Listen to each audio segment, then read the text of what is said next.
Es un agrado, hermanos, el poder compartir con ustedes la palabra del Señor y mantener así una comunicación a través de este medio, ¿cierto?, que estamos usando.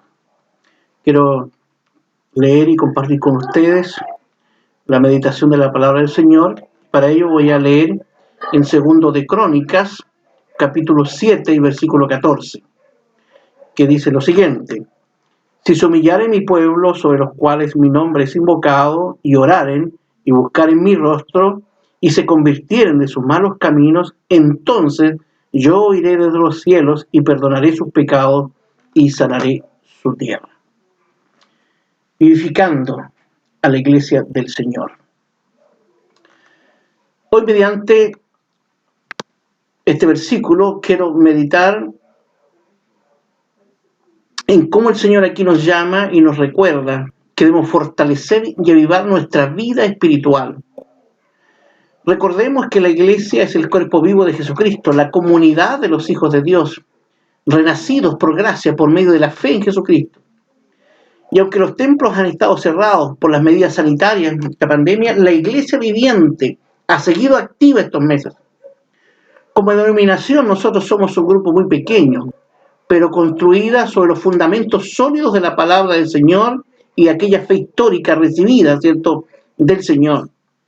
Estamos sin duda firmes en nuestras convicciones espirituales, en nuestra enseñanza, en nuestra adoración y sobre todo en el desafío de cumplir la tarea de evangelizar, aquella gran tarea que nos ha dejado el Señor. Pero no hay ninguna duda, hermanos, de que la iglesia terrenalmente es imperfecta, porque la iglesia perfecta solamente está en los cielos. Y nosotros aquí tenemos mucho que aprender, tenemos mucho que vivir espiritualmente y mucho también que crecer como hijos del Señor.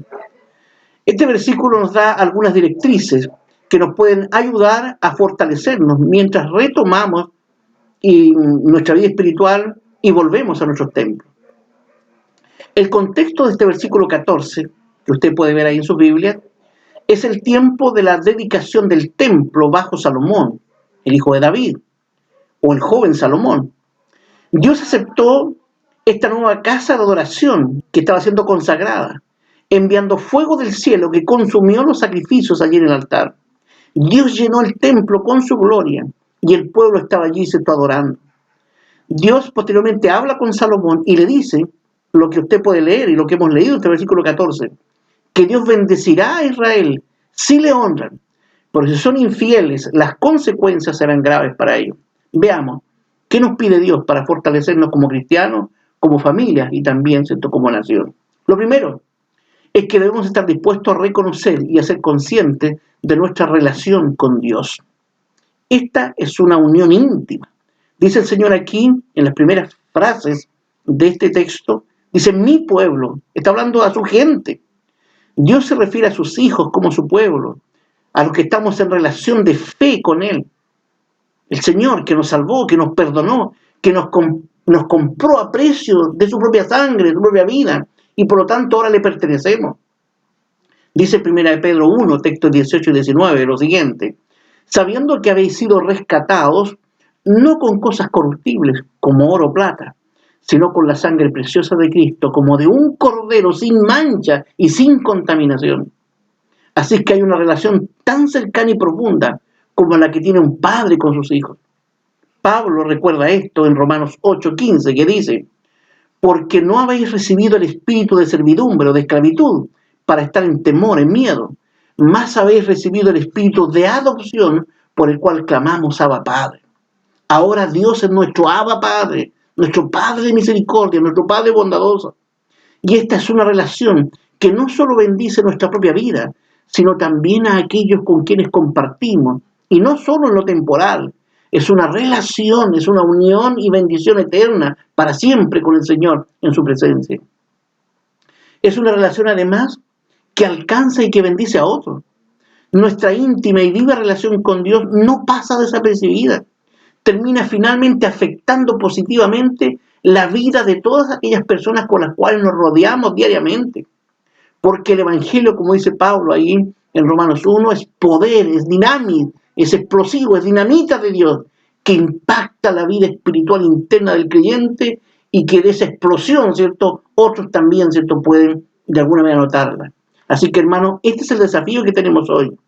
Si nosotros y la iglesia experimentamos un verdadero crecimiento y un despertar espiritual, esto impactará positivamente en nuestros hogares, impactará la comunidad en la que nos envolvemos, la educación, el desarrollo de nuestros hijos, las futuras generaciones.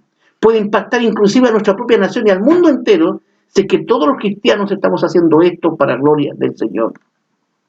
Como pueblo de Dios, también se nos llama a invocar el nombre del Señor. Así que debemos tenerle siempre presente en nuestro corazón y en nuestra vida íntima, como nuestra prioridad, como lo más importante, como nuestro socorro y ayuda, como nuestra fortaleza en momentos de aflicción. Lo segundo que vemos aquí en este versículo es que además debemos estar dispuestos a aceptar los desafíos que Dios nos impone aquí, a su pueblo, a sus hijos. Primeramente es un desafío a humillarnos, a ser humildes.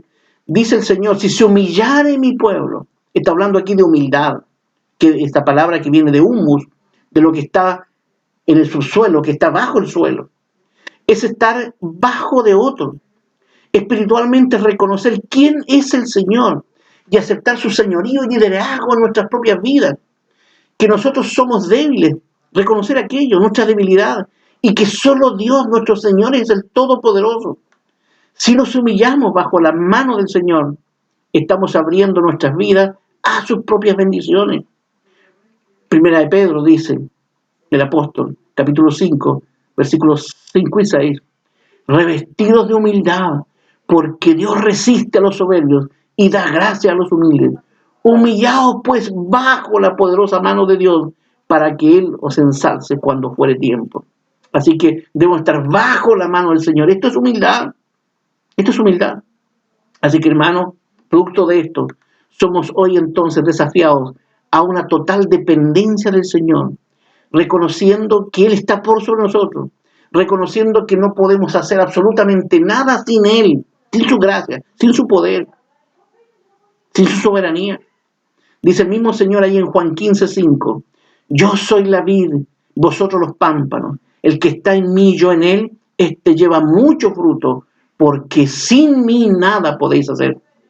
Así que, hermanos, dependamos del Señor en todo lo que somos, dependamos de nuestro Dios en todo lo que tenemos y aún en lo que hacemos. Además tenemos aquí también un desafío que nos hace el Señor a la oración y orar, dice el Señor. Orar es finalmente humildad en acción, es ver nuestra incapacidad de reconocer la suficiencia de Dios.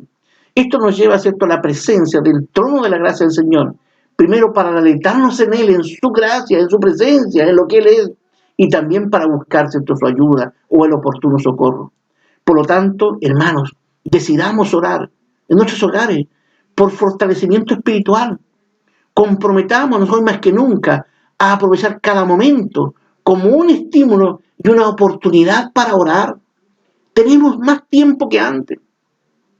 Dice el Señor en Juan 14, versículos 13 y 14, y todo lo que pidiereis al Padre en mi nombre, esto haré, para que el Padre sea glorificado en el Hijo. Si algo pidiereis en mi nombre, yo lo haré. Y confirma esto mismo Pablo, escribiendo a los Filipenses, capítulo 4, versículo 6. Por nada estéis afanosos, ansiosos, sino sean notorias vuestras peticiones delante de Dios en toda oración y ruego, con nacimiento de gracia, con acción de gracia. Dios también nos hace un desafío y un llamado a buscar su rostro. Y buscar en mi rostro, dice el Señor. La idea original de esta expresión es buscar con cuidado, desear, pedir y frecuentar un lugar a una persona. Lo que se nos enseña aquí es que debemos tener un anhelo permanente de estar en la presencia del Señor, de vivir nuestras vidas con hambre y con sed de Dios. Nada en nuestra vida debería ser tan importante o más importante que el Señor. Nada de lo que somos, nada de lo que tenemos, de lo que podamos pensar o de lo que podamos hacer, debería distraernos del Señor, de buscar su rostro permanentemente. Qué lindas son las palabras de Pablo, hablando de su propia experiencia de haber encontrado al Señor. Él dice en Filipenses 3, versículos 7 al 9, pero las cosas que para mí eran ganancias, las he reputado pérdidas por amor de Cristo, y ciertamente aún reputo todas las cosas pérdidas por el inminente conocimiento de Cristo Jesús, mi Señor, por amor del cual lo he perdido todo y lo tengo por estiércol para ganar a Cristo.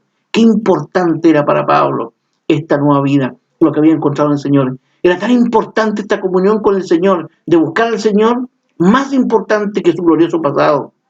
David también confirma esta misma idea. Ahí en el Salmo 27:4 dice: una cosa he demandado o pedido a Jehová, y esta buscaré, que esté yo en la casa de Jehová todos los días de mi vida, para contemplar la hermosura de Jehová y para inquirir en su templo. Y dice en el Salmo 42, texto 1 y 2, como el ciervo brama por las corrientes de las aguas, así clama por ti, oh Dios, el alma mía. Mi alma tiene sed de Dios, del Dios vivo. Qué preciosas palabras, qué deseo más profundo del salmista. Y esto, hermanos, no es una fantasía el buscar el rostro del Señor, no es imaginar un rostro. Esto es un hecho concreto en la vida del cristiano. Es buscar el rostro del Señor en oración para escuchar a Dios. Y en el estudio de la palabra, ¿cierto? Para también escuchar lo que Él nos quiere decir. En la oración, ¿cierto? Le decimos lo que nosotros queremos a Dios y en su palabra escuchamos lo que Él está pidiendo de nosotros. Y esto debe ser el motivante, hermanos, en este periodo difícil que estamos pasando. Y el último desafío que pone aquí el Señor a su pueblo, a sus hijos, es un desafío a hacer un cambio en la vida. Y dice, y se convirtieron de sus malos caminos. Convertir es volver, es tornar, es hacer un giro en 188 grados en la vida, en una dirección totalmente diferente a la que llevábamos. Aquí Israel debía dejar sus malos caminos, arrepintiéndose, alejándose de una cosa para volverse a otra muy diferente. Es un desafío, hermanos, que nos hace el Señor, a dejar el pecado, a dejar las malas prácticas como cristianos, para vivir una vida limpia y un cristianismo real, concreto, comprometido para la gloria del Señor. Lo segundo que pone el Señor aquí en este versículo 14 que estamos analizando, del segundo de Crónicas 7, es que debemos esperar los resultados que vienen por buscar a Dios y por fortalecernos en Él. Entonces dice, yo iré desde los cielos y perdonaré sus pecados y sanaré su tierra. Si cumplimos con los requisitos, disfrutaremos de las recompensas que el Señor tiene para su pueblo. Tres cosas importantes aquí. La primera, Dios nos escuchará. Yo oiré desde los cielos. Qué maravilloso es saber, hermanos, que Dios nos escucha. Saber que el pecado rompe la comunión con Dios, pero que al reconocerlo y al confesar el pecado, Dios se vuelve a deleitar en escucharnos. Dice el salmista, Salmo 66:18, si en mi corazón hubiese yo mirado a la iniquidad, el Señor no me oyera, mas ciertamente me oyó Dios, atendió a la voz de mi súplica. Dios escucha y responde el clamor de los suyos. Salmo 84:11 dice, porque sol y escudo es Jehová, gracia y gloria dará Jehová Dios, no quitará el bien a los que en integridad andan. Segundo, Dios nos perdonará, perdonaré sus pecados. Qué promesa más preciosa es esta, el sabernos perdonados en Cristo. Saber lo que dice 1 de Juan 1:9, que si confesamos nuestros pecados, Él es fiel y justo para que nos perdone nuestros pecados y nos limpie de toda maldad. Nada en este mundo puede ser más importante que tener entonces comunión con Dios, ir a su presencia, adorarlo, sentir su paz, su gozo. Esto no tiene precio, pero sabemos que el pecado interrumpe esto. Pero si lo confesamos, entonces se abre nuevamente esta comunión preciosa con el Señor. Y lo último, dice, sanaré su tierra. Dios nos sanará. Al mantenerse Israel en sus pecados, les traería esto sequía y ruina. Pero si cumplían con las condiciones impuestas por Dios, Él les perdonaría y les daría lluvias de bendiciones. Sanaría sus vidas y sanaría su tierra. Esto es lo que hoy se necesita ante la sequía espiritual y moral de nuestra familia y de nuestra propia patria. Si primero los cristianos retomamos una genuina comunión con Dios y fortalecemos nuestra fe, veremos, hermanos, muchas almas convertidas, una iglesia mucho más fuerte y un país quizás mucho más sensato que el que vivimos el día de hoy. Y todo esto para la gloria del Señor. Así que, hermanos, nosotros, no hay ninguna duda, somos la iglesia del Señor. Somos el pueblo de Dios, mi pueblo, como dice aquí el pasaje. Y recibamos, hermanos, entonces, este llamado de Dios que nos está haciendo a través de este versículo, de esta palabra. Que estos meses en nuestros hogares, de verdad, hermanos, produzcan un cambio espiritual profundo en nuestra vida. No podemos volver a nuestro templo siendo los mismos indiferentes de antes, siendo los mismos carnales, los quejumbrosos, los perezosos para servir al Señor. Dios quiere hacer un cambio profundo en nuestras vidas. Permitámoslo, hermanos, siguiendo las exhortaciones y los requisitos que Él nos muestra aquí en su palabra y que hemos estado meditando en este momento. Mantenga una viva comunión personal con Dios. Santifique, hermano, hermana, su vida, desechando el pecado. Que esto sea real desde su hogar. Asista usted a la iglesia virtual. Conéctese como está ahora a los cultos de su iglesia. Ore al Señor.